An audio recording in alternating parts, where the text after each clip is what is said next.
여러분, 제가 말씀을 드렸듯이 시편의 표제어는 시편 본문입니다.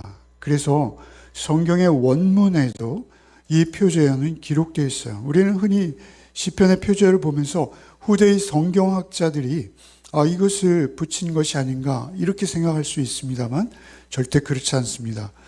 이것은 성경 원문입니다. 어떻게 표제어가 써있죠? 한번 같이 읽어볼까요? 다윗의 시 인도자를 따라 관악에 맞춘 노래. 인도자를 따라 관악에 맞춘 노래라 하죠.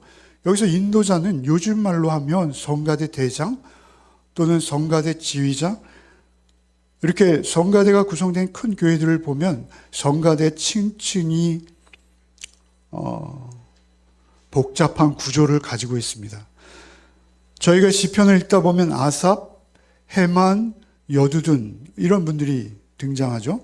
이런 분들은 성가대 악장, 영장으로서 그들을 지휘하기도 하지만 그들은 정말 충심으로, 전심으로 주님을 섬기는 자로 또 찬양을 작사하고 작곡하고 모든 일들을 감당하는 그러한 지휘였습니다. 그들이 그러한 역할을 해낼 때 다윗이 사실 오늘 시편 5편을 여러분은 읽어보셨고 지금 우리가 교동문에서 읽고 지금도 읽었습니다만 다윗의 내밀하고 은밀한 마음의 기도입니다. 개인의 기도예요. 그래서 하나님과 다윗과의 관계 속에서 나오는 하나님과의 인격적인 교제입니다. 그런데 그것을 성가대 대장에게 주는 거예요. 그래서 그것으로 성가를 만들게 하는 것이죠. 특별히 관악에 맞춘 노래 이렇게 하죠.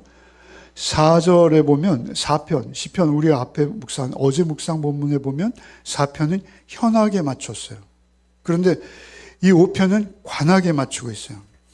관악에 맞춘다는 것은 인간의 호흡을 닮아 있다는 것입니다. 그래서 그 관악이라는 게 입으로 불어서 내는 소리잖아요. 그래서 인간의 호흡에 맞추어서 정말 다윗의 호흡과 같은 그런 악기 구성으로 그 인도자에게 주어서 그것을 모든 성도들의 은혜로 바꿔내는 거예요. 사실 한 개인의 영적인 경험인데 그 다윗이 홀로 하나님 앞에서 흘린 눈물이 교회의 찬송이 되고 그리고 그가 받았던 하나님으로 받았던 은혜가 하나님으로부터 받았던 은혜가 또 교회 전체 공동체 예배로 흘러들어와 모두의 은혜가 되어지고 있다는 것이죠. 다윗이 느끼고 경험했던 그 어려움, 그러나 그 어려움 가운데서도 역시 하나님의 은혜로 그가 초청되어진 그것을 우리가 같이 느껴보기를 원해요. 사실 5편은 시편 5편은 너무 평범하고 또 우리가 매일 대하는 말씀들이에요. 그런데 이 말씀이 우리에게 주는 교훈은 무엇입니까? 그것은 죄인된 우리가 하나님의 임재, 곧 하나님의 집 앞으로 나아갈 때 우리 자기의 의나 나의 어떠함, 나의 행위를 가지고 하나님 앞에 나가는 것이 아니라 오직 하나님의 인자, 하나님의 풍성하신 사랑, 그 예수 그리스도 안에서 완전히 성취되어진 그 확증된 사랑을 힘입어 그 은혜로 하나님의 임재 앞으로 나갑니다라고 고백하는 거예요. 사실 우리의 신앙생활의 가장 소중한 것은 무엇입니까? 그것은 하나님의 임재입니다. 주님이 내 안에 거하시는 것 빼놓고는 우리 신앙생활은 설명될 수 없어요. 그런데 그 주님의 임재 앞으로 나가는 다윗, 그 다윗의 마음을 우리가 느끼기를 원하는 것이죠. 하나님께 나가려는 갈망이 얼마나 간절했는지가 1절로 3절에 기록되고 있습니다. 1절로 3절을 여러분이 한번 읽으시겠습니다. 하여 나의 말에 귀를 기울이사 나의 심정을 헤아려 주소서. 나의 왕 나의 하나님이여 내가 부르짖는 소리를 들으소서. 내가 주께 기도하나이다. 여호와여 아침에 주께서 나의 소리를 들으시리니 아침에 내가 주께 기도하고 바라리이다. 예, 다윗은 굉장히 절박해요. 절박해서 다윗이 기도하는 것은 무엇이죠? 1절과 2절의 세 가지 표현이 반복적으로 등장해요. 겹쳐서 등장하죠. 1절에 나의 말에 귀를 기울이사, 나의 말에 귀를 기울이사, 나의 심정을 헤아려 주소서, 나의 심정을 헤아려 주소서. 세 번째는 나의 하나님이여 내가 부르짖는 소리를 들으소서. 다 같은 말이죠. 그죠? 근데 특별히 두 번째 보면 나의 심정을 헤아려 주셔서 할 때 이 심정이라는 단어는요, 이거는 입 밖으로 나온 말이 아니에요. 심정이라는 건 무엇이죠? 이것은 마음속에서 되뇌이는 어떤 신음, 원어의 의미는 소리 없는 탄식, 이런 의미가 있어요. 나의 심정을 헤아려 주소서. 낮은 소리로 웅얼거리는 묵상, 이 히브리어의 의미예요. 그러니까 이것은 말과 소리로 뱉어지는 것이 아니었어요. 그런데 그것조차도, 그 신음조차도 어떻게 하신다는 거예요? 하나님께서 들어주신다라는 거예요. 여러분, 우리 익숙한 로마서 8장 26절을 한번 같이 읽어봅시다. 이와 같이 성령도 우리의 연약함을 도우시나니 우리는 마땅히 기도할 바를 알지 못하나 오직 성령이 말할 수 없는 탄식으로 우리를 위하여 친히 간구하시느니라. 말로 다 표현하지 못하는 우리의 작은 신음, 우리가 결코 하나님 앞에 구체적으로 세세히 고하지 못했던 그러한 것들까지 어떻게 하신다고요? 성령께서 듣고 계신다는 거예요. 여러분, 우리가 기도의 자리에 온 것이 중요하고요. 기도의 자세, 기도의 태도로 하나님 앞에 나가는 마음이 중요해요. 그 마음이 있으면 하나님께서는 벌써 우리의 기도를 받기 시작하시는 것입니다. 성령께서 말할 수 없는 탄식으로 우리를 위하여 친히 간구하시는 분이시기에 우리 안에서 우리의 작은 신음조차도 하는 탄식이라든지 하나님 앞에 나와서 그냥 힘들어서 내뱉는 여러분의 그 의성어 같은 그러한 말들도 하나님 다 들으신다는 거예요. 특별히 3절에 다윗은 아침을 2번씩 반복하죠. 아무것도 틈타지 않은 그 시간, 아침의 첫 시간을 하나님께 나와서 기도드린다 하죠. 근데 여기서 기도드린다라는 히브리어는 주석가들이 다 주목하는 특별한 단어예요.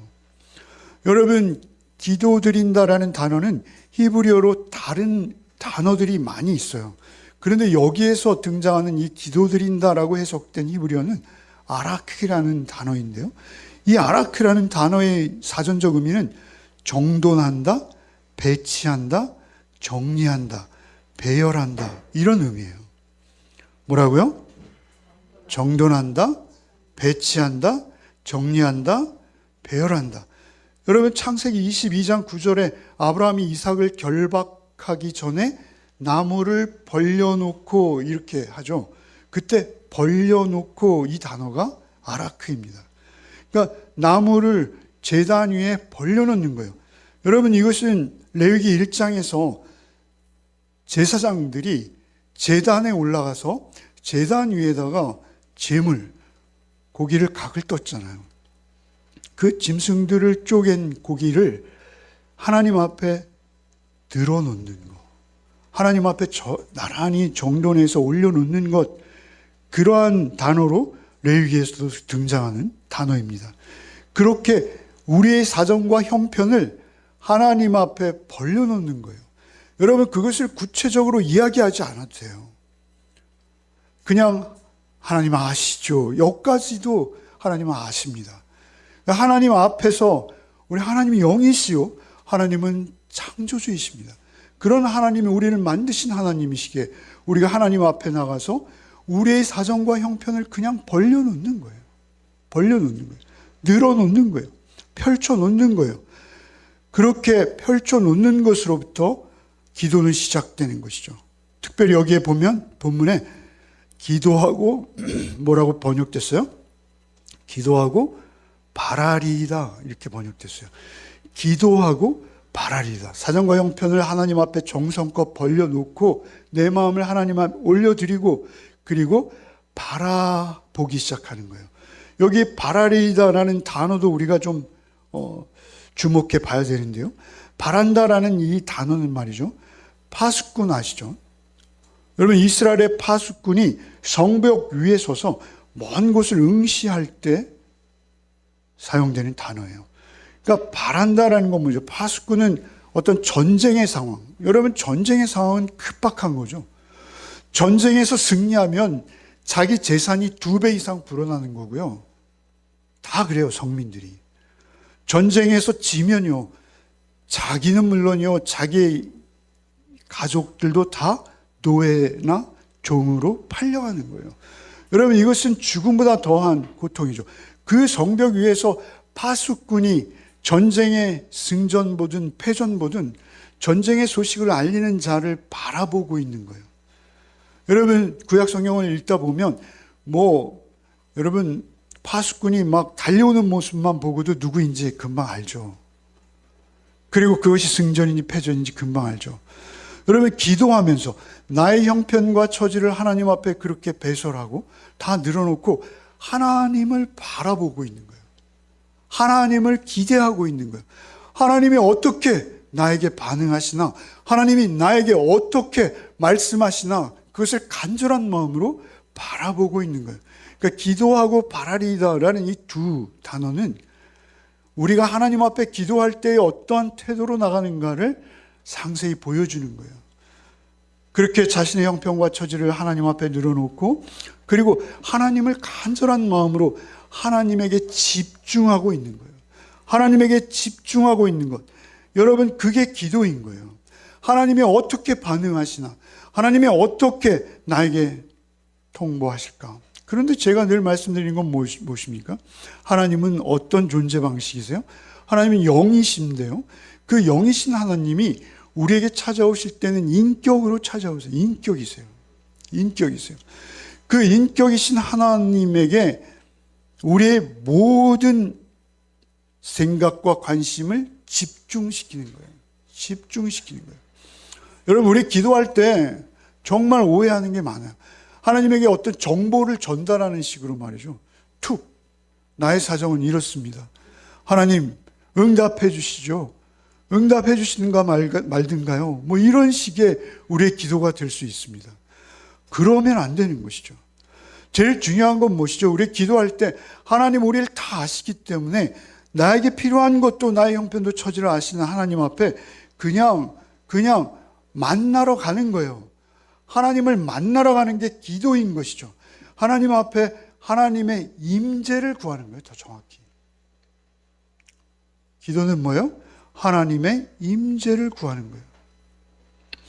우리 삶에 어려움들이 찾아와야지 우리 기도하죠. 어려움이 어떤 겁니까? 대부분 상황에 대한 어려움도 있고요. 사람과의 관계에 대한 어려움도 있고요. 여러 어려움들이 있습니다. 그런 어려움들이 있을 때 우리가 하나님 앞에 나의 부족함을 가지고 나가는데 그때 그 나가는 길을 가로막는 게 있습니다. 벽이 있어요. 하나님께 우리가 기도로 이렇게 간절한 마음으로 하나님만을 바라며 나가는데도 불구하고 하나님과 우리 사이에 벽이 있을 수 있다는 것입니다. 벽이 있어요. 너무 멀리 계시거나 하나님이 안 계신 듯 하거나. 여러분, 그래서 다윗이 두 번째 단락, 우리 1절에 3절을 읽었죠? 4절에서 6절을 읽는데 그 내용은 뭐냐면요, 하나님께 그렇게 아침이라는 단어를 두 번씩이나 하면서 자신의 형편과 정황을 하나님 앞에 벌려놓고 파수꾼의 간절한 마음으로 하나님의 응답을 기다리는 심정이 되어 하나님 앞에 나가는데 그 앞에 벽이 있는 거예요. 그 벽, 가로막는 벽이 무엇인지 4절로 6절을 한번 읽어보겠습니다. 주는 죄악을 기뻐하는 신이 아니시니 악이 주와 함께 머물지 못하며 오만한 자들이 주의 목전에 서지 못하리이다. 주는 모든 행악자를 미워하시며 거짓말하는 자들을 멸망시키시리이다. 여호와께서는 피 흘리기를 즐기는 자와 속이는 자를 싫어하시나이다. 여러분, 이건 하나님의 성품이에요. 제가 말씀드렸죠. 기도는 하나님과의 인격적인 나눔이요 대화라는 거예요. 하나님께 나와 인격적으로 하나님과 대화해야 되는데 하나님의 성품을 모른 채 우리가 하나님께 나간다라는 것은 처음부터 성립이 되지 않는 거예요. 하나님은 어떤 분이시라는 거예요? 악이 주와 함께 머물지 못한다. 악이 주와 함께 머물지, 여기서 머물지 못한다는 히브리어의 사전적 의미는 나그네가 하룻밤도 같이 유할 수 없다. 나그네가 하룻밤조차 머물 수 없다. 그러니까 나그네가 잠시도 머물 수 없듯이 죄는 하나님께 머물 수 없는 거예요. 하나님 앞에 머물 수 없는 거예요. 하나님께서는 죄를 싫어하시죠. 하나님은 절대 거룩이십니다. 그러니까 죄는 잠시도 머물 수 없는 거예요. 여기에 열거되는 죄인들의 목록이 있습니다. 오만한 자, 행악자, 거짓말하는 자, 피 흘리기를 즐기며 속이는 자. 여러분, 이거는 뭐 나와 상관없는, 하나님께 나갈 수 없는 자들의 모습이야. 이게 우리가 생각하는 경향이 있습니다. 그러나 그렇지 않습니다. 여기에 있는 하나님과의 관계에서 막혀있는 이 벽과 같은 존재는 사실 내 안에 있는 성품들입니다.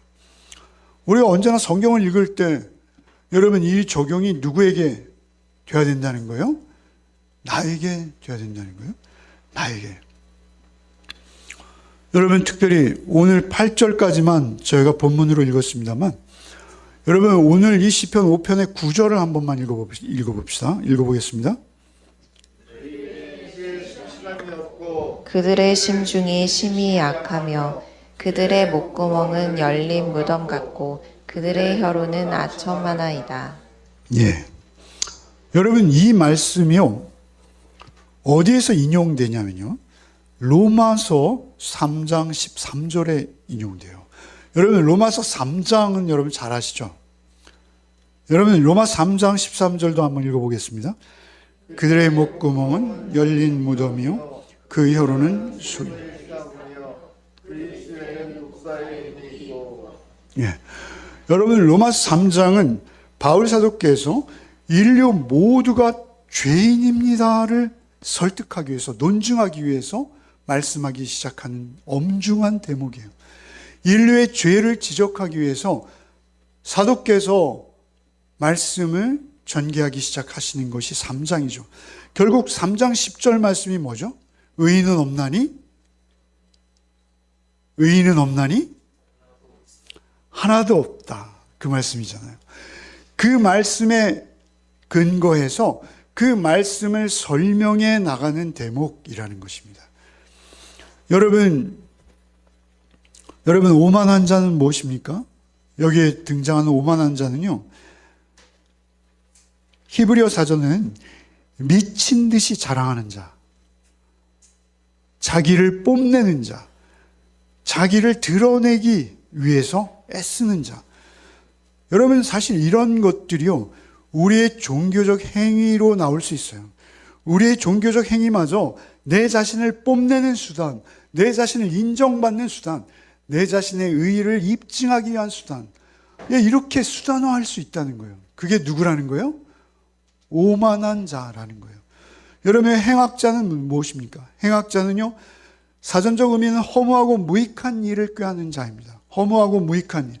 하나님의 영광보다는 사라질 자신의 명예를 쫓아서 분주하게 움직이며 종교적 세속적 행위들을 내어놓는 사람, 그 의미하는 거예요. 여러분, 거짓말하는 자, 속이는 자 누굽니까? 더 그럴듯한 사람으로 포장하기 위해서 영적인 외식과 위선을 행하는 것입니다. 여러분, 영적인 외식이 있어요, 우리에게 다. 이런 외식이 제일 많은 사람 누굴까요? 목사지 뭐. 나는 아니야. 그렇게 생각하지 마십시오. 물론 저에게도 외식이 없다는 게 아닙니다. 심각하죠. 제 자신이 아차아차합니다. 매일 매번. 그런데 외식이 없지 않습니다. 우리 다 있습니다. 그런데 나에게 적용하자라는 것입니다. 여기에 기록된 악인들과 나는 달라. 이게 아닙니다.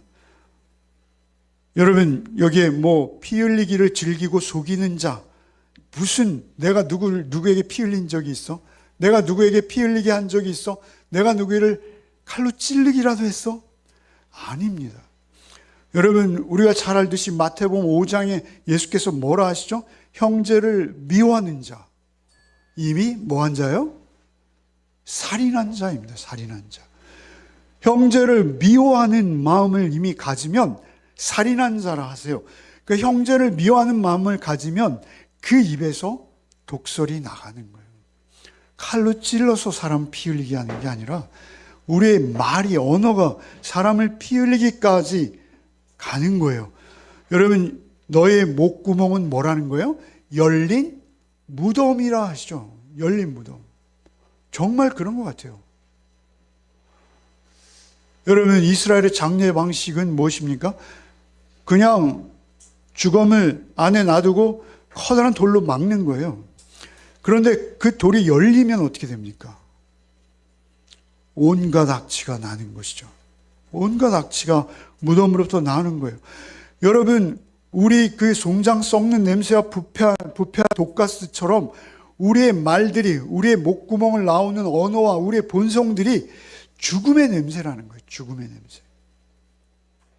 죽음의 냄새를 계속 피우는 존재가 우리라는 거예요.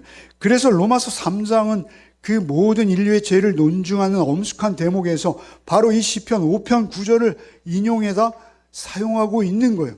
우리의 끔찍한 실상은 뭐라는 거예요? 열린 무덤과 같다는 거예요. 여러분, 이런 은혜가, 여러분, 사실은 이거 시편 5편은 은혜입니다. 은혜. 그죠? 주제가 은혜예요. 근데 이런 은혜가 우리에게 경험되기 위해서는 우리의 실상이, 우리의 존재가 어떤지를 알고 나서입니다. 우리의 존재와 우리의 실상을 모른 채 그런 은혜를 경험할 수 없다는 것이죠. 하나님의 은혜와 사랑을 경험하기 원하죠. 그런데 그 은혜와 사랑으로 나갈 때 그 막힌 벽을 인정하고 그 막힌 벽을 알 때 우리가 하나님의 임재 앞으로 나갈 수 있게 되는데요. 여러분, 드디어 하나님 앞에 서고 있는 다윗의 모습을 한번 읽어봅시다. 7절로 8절 읽어보겠습니다. 오직 나는 사랑을 힘입어 주의 집에 들어가 주를 경외함으로 성전을 향하여 예배하리이다. 여호와여, 나의 원수들로 말미암아 주의 의로 나를 인도하시고 주의 길을 내 목전에 곧게 하소서. 오직 나는 무엇으로 나간다고요? 풍성한 사랑, 인자. 전의 번역은 인자, 헤세드였어요. 헤세드라는 단어가 신약에 와서 뭐가 됐다고요? 네, 아가페가 됐다. 여러분 다 아시죠? 아시는데 그까짓 걸 물어보니 내 자존심이 허락치 않아. 대답 안 하시는 거죠? 예, 헤세드가 어떻게 된 거예요? 아가페가 된 거예요. 헤세드가 뭐가 됐다고요? 하나님의 사랑인데, 여기서 이 지금 번역에서는 예전 번역에 하나님의 인자인데 여기서 하나님의 사랑으로 번역되었어요. 그런데 이 사랑은 어떤 사랑이라는 거예요? 결국은 십자가에서 확증되어진 사랑이에요. 결론은. 그러나 어찌되었든 다윗이 하나님 앞에 나갈 때 나는 저들과는 달라 하면서 자기 의를 붙들고, 내가 그동안 하나님 앞에 얼마나 노력했는데, 내가 하나님의 성전을 짓기 위해서 얼마나 많은 헌금을 했고, 내가 얼마나 하나님 앞에 순전한 삶을 살기 위해서 몸부림했는데 라는 자신의 행위가 아니라 하나님 앞에 나갈 수 있는 자격, 하나님 앞에 나갈 수 있는 원인은 뭐라는 거예요? 오직 하나, 하나님의 인자라는 거예요. 사랑이라는 거예요. 헤세드라는 거예요. 하나님의 아가페라는 거예요. 사랑이라는 단어가 성경 전체에서 가장 중요한 것이죠. 여러분, 우리의 사랑은요, 우리가 하나님을 향한 사랑은요, 호세아서 6장 4절에 보면 아침 구름이나 쉬 없어지는 안개와 같다. 하나님께서 우리의 사랑을 놓고 이렇게 말씀하세요. 우리의 사랑은 얼마나 즉흥적이고 정말 없는지요. 여러분, 우리가 고린도전서 13장을 하고 넘어왔습니다만 우리 안에 사랑이 있어요, 없어요? 없습니다. 우리 안에 사랑이 없습니다. 하나님의 헤세드만 의지해서 나가는 거예요. 나는 저들보다 낫다가 아니라 나 역시 저들과 다르지 않고, 아니 저들보다 더 혹독한 열린 무덤과 같은 처지 임에도 불구하고 내가 그 사랑을 알기에 오직 그 은혜만을 의지해서 하나님의 집에 어떻게 해요? 들어가고 있습니다. 이렇게 말하는 거예요. 내가 하나님의 은혜를 의지해서 하나님의 집에 들어가고 있습니다. 여러분, 이게 너무나 중요합니다. 너무나 중요해요. 너무나 중요한 게 아니라 너무 무섭습니다, 여러분. 바리새인의 기도가 뭐였죠? 바리새인의 기도는 이런 거였어요. 나는 저들과 같지 않으니 하나님 감사합니다. 여러분, 이거 요즘 우리가 하는 기도 아닌가요? 나는 저들과 같지 않으니 하나님 나는 감사합니다. 여러분, 이건 종교적 위선입니다. 여러분, 이건 가증한 기도가 될 수 있어요. 여러분, 세례의 기도는 무엇이었습니까? 하나님이여 나를 불쌍히 여기소서. 나는 죄인이로소이다. 그게 세례의 기도였어요. 그런데 그들이 똑같이 와서 성전에서 같이 기도했습니다. 옆에 나란히 서서 기도하고 내려갔는데 주님은 누구만 받으셨어요? 세리만 받으신 거예요. 바리새인은 받지 않으셨어요. 하나님의 헤세드, 하나님의 거룩하심, 하나님의 공의. 여러분, 그런데 우리가 여기서 한 가지 의문이 들죠. 어떤 의문이 듭니까? 앞에서 분명히 하나님은 거짓말하는 자, 악한 자와 하룻밤도 유숙할 수 없는 분이시잖아요. 그런데 어떻게 나 같은 죄인이 하나님의 임재 앞에, 하나님의 집으로 쑥 들어갈 수 있어요? 하나님의 임재 앞에 내가 어떻게 쑥 들어갈 수 있어요? 충돌하잖아요. 충돌하잖아요. 하나님의 거룩하심과 나의 죄된 모습, 나의 죄된 성품, 나의 죄된 존재가 어찌 하나님 앞에 설 수 있고 하나님의 집에 그것도 들어갈 수 있단 말입니까? 그것은 오직 뭐를 힘입는 자, 무엇을 힘입는 상황? 하나님의 사랑을 힘입는 거예요. 하나님의 사랑을 힘입을 때, 여러분, 그래서 십자가는 뭐가 됩니까? 십자가는 우리가 늘 말하죠. 하나님의 공의와 하나님의 사랑이 만나는 곳이에요. 그 이루어질 수 없는 만남이 이루어지는 곳이 어디라는 거예요? 십자가라는 거예요. 내가 하나님의 거룩하심 앞에 하나님께 받아들여질 것을 알고 나가는 거예요. 뭐 때문에 나갈 수 있어요? 우리 지금은 십자가 때문에 나갈 수 있는데, 그때는 다윗은 뭘 의지해서 나갔어요? 하나님의 성전입니다. 여기 지금 다윗이 나가고 있는 원문의 주의 집에 들어가 성전을 향해 예배하리이다, 이렇게 말하죠. 여러분 읽고 계시죠? 다윗이 뭐라 해요? 주의 집에 들어가 어디를 향해요? 성전을 향해 예배하리이다. 성전이 있었어요. 여러분, 성전은 뭐 하는 곳입니까? 제사가 드려지는 곳이죠. 하나님의 성소와 지성소가 있는 곳입니다. 그 성전, 회막이 있는, 여러분, 그러나 그것은 늘 말씀드리지만 뭐예요? 모형과 그림자일 뿐이죠. 그래서 뭐예요? 성전은 누구의 모형과 그림자예요? 예수님의 모형과 그림자예요. 여러분, 성전에 있는 모든 성전의 구조, 양식, 그 다음에 그 안에 있는 기구 하나하나 우리가 레위기 할 때 보지 않았습니까? 성전 자체가 뭐예요? 시은좌 다 뭐예요? 예수님의 보혈과 십자가와 부활을 의미하고 있다라는 것입니다. 그 성전을 향해서 나갈 수 있는 거예요. 그러니까 다윗은 뭘 보고 나간 거예요? 모형과 그림자를 보고 나가는 거예요. 근데 모형과 그림자를 보고 나가는데 다윗의 확신은 우리의 확신보다 더 우월해 보일 지경이에요. 그렇죠? 그것은 무엇입니까? 모형과 그림자로 그들이 받는 은혜가 우리가 받는 은혜보다 더 놀라울 수도 있었다. 하나님의 은혜라는 거예요, 결국.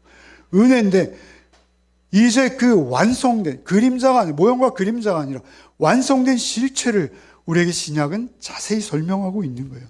여러분 그 실체를 어떻게 설명하시는지 히브리서 9장 9절 한번 읽어봅시다. 9장 9절 읽겠습니다. 비유니 이에 따라 드리는 예물과 제사는 섬기는 자를 그 양심상 온전하게 할 수 없나니. 그 장막은 현재까지의 비유라고 해요. 비유. 모형과 그림자. 여기서 말하는 비유는. 그죠? 그런데 그 비유인데 드리는 예물과 제사는 섬기는 자를 양심상 온전케 할 수 없다 하시죠. 온전케 할 수 없어요. 구원받기에 충분한 믿음에 이를 수 있어요. 그럼에도 그를 온전케 하지는 못해요. 여러분 히브리서 10장 4절 한번 읽어봅시다. 10장 4절. 이는 황소와 염소의 피가 능히 죄를 없어하지 못함이라. 황소와 염소의 피는 분명 예수 그리스도의 보혈과는 다른 거예요. 그죠? 모형과 그림자일 뿐이에요. 시편 5편의 다윗의 고백은 예수 그리스도 안에서 완성되어진 줄 믿습니다. 그 다윗의 고백이 어디에서 완성되어졌다고요? 예수 안에서. 베드로전서 3장 18절 한번 읽어봅시다. 베드로전서 3장 18절 읽읍시다. 그리스도께서 단번에 죄를 위하여 죽으사 의인으로서 불의한 자를 대신하셨으니 이는 우리를 하나님 앞으로 인도하려 하심이라. 예, 그렇죠? 맞습니다.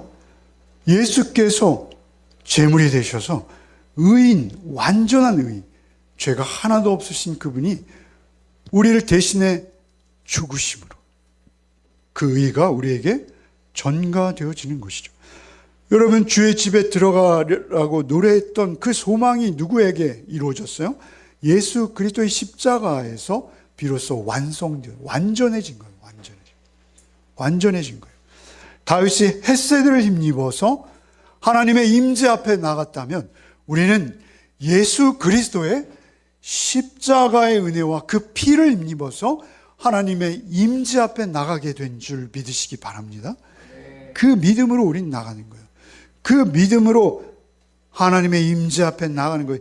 이 모든 것들을 처음부터 끝까지 완성된 버전으로 정리한 게 히브리서 10장 19절로 22절이에요. 좀 길지만 마지막으로 한 번만 읽겠습니다.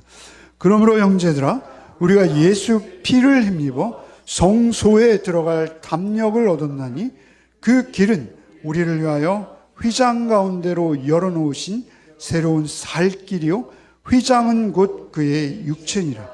우리가 마음의 뿌림을 받아 악한 양심으로부터 벗어나고 몸은 맑은 물로 씻음을 받았으니 참 마음과 온전한 믿음으로 하나님께 나가자. 시편 5편의 완성이 어디에서 이루어진 것이죠? 히브리서 10장 19절로 22절. 형제들아 우리가 예수의 피를 힘입어 성소에 들어갈 담력을 얻었다는 것입니다. 여러분 주의 풍성한 사랑을 힘입어서 들어갑니다. 죄 찢기신 몸과 여러분 그 당시도 똑같아요. 여러분 다윗은 왕이죠. 그러나 여러분 성소에 들어갈 수 있습니까? 없습니까? 성소에 들어갈 수 있어요? 없습니다. 다윗은 아무리 왕이지만 성소에 들어갈 수 있어요. 그런데 우리는 이제는 어떻게 됩니까? 하나님의 보좌 앞에까지 담대히 나갈 수 있어요. 왜 그렇게 됐어요? 예수님이 대속해 주셔서, 예수님의 피 흘려 주셔서. 언제든지 여러분이 위급하고 힘들 때 여러분 예수 피를 의지하시면 다 당장 하나님의 임재를 누리실 수 있습니다. 어떤 자리에서든 하나님의 임재를 누릴 수 있어요. 그래서 여러분 마태복음 27장 52절에 어떻게 됩니까? 이에 성소의 휘장이 위로부터 아래까지 찢어져 둘이 되었고 이렇게 말하죠. 여러분 성소의 휘장이 예수님께서 마지막 운명하시는 그 순간 위로부터 아래로 찢어진 거예요. 그래서 이제는 우리가 임마누엘이라는 이름을 가지신 예수 피를 힘입어서 하나님의 임재에 직접 나갈 수 있어요. 여러분이 위기를 느끼는 순간 그게 어떤 자리이든 어떤 대목이든 어떤 상황이든 내가 넘어졌든 내가 자빠졌든 내가 어떠한 내 목구멍에서 죽음의 냄새가 막 풍겨나는 그 순간에도 여러분 우리는 어디를 붙들 수 있는 거예요? 예수님을 붙들 수 있는 거예요. 예수님의 피를 붙들 수 있는 거예요. 그 피를 붙드는 순간 어떻게 된다고요? 하나님의 임재가 즉각 경험되고 누려질 수 있음을 믿으시기 바랍니다. 그게 우리의 믿음입니다. 그게 우리의 믿음이에요. 여러분 그리스도 안에서요. 이제 다윗이 들어갔죠. 성소로 들어갔어요. 그런데 우리 성전으로 들어갔어요. 그런데 우리는 그리스도 안에서 이루어지는 거예요. 여러분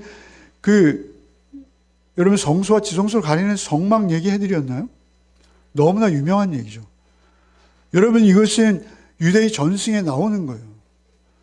여러분 유대의 전승 미시나라는 전승이 있는데 거기에 그 성막과 지성소를 가리는 성막이 찢어지는 건 역사적 사건이에요. 실제 하는 일이에요. 근데 그 성막이 얼마나 두껍냐면 손바닥 너비만 하대요. 그래서 말 2필씩 양쪽에 달고 찢어도 안 찢어진다는 거예요. 그런데 그게 아래에서 위로 찢어진 게 아니라 어떻게 됐어요? 위로부터 아래로 찢어졌어요. 누가 찢으신 거예요? 하나님 찢으신 거예요. 하나님이 우리를 부르시는 거예요. 하나님이 누구를 통해서 우리를 부르세요? 예수님의 몸이 찢기심을 통해서 하나님과 우리 사이를 막고 있던 그 담을 찢으시고 우리를 부르시는 줄 믿습니다. 그 믿음 안에서 우리는 하나님의 임재 앞에 즉시 나갈 수 있는 자들이 되어진 것이죠. 마지막 8절 한번 읽겠습니다. 8절. 오늘 그 로마서 5장 2절을 한 번만 더 읽겠습니다. 또한 그로 말미암아 우리가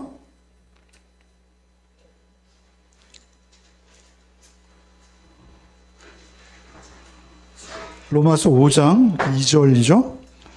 또한 그로 말미암아 우리가 믿음으로 믿음으로 서 있는 이 은혜에 들어감을 얻었으며 하나님의 영광을 바라고 즐거워하느니라. 예.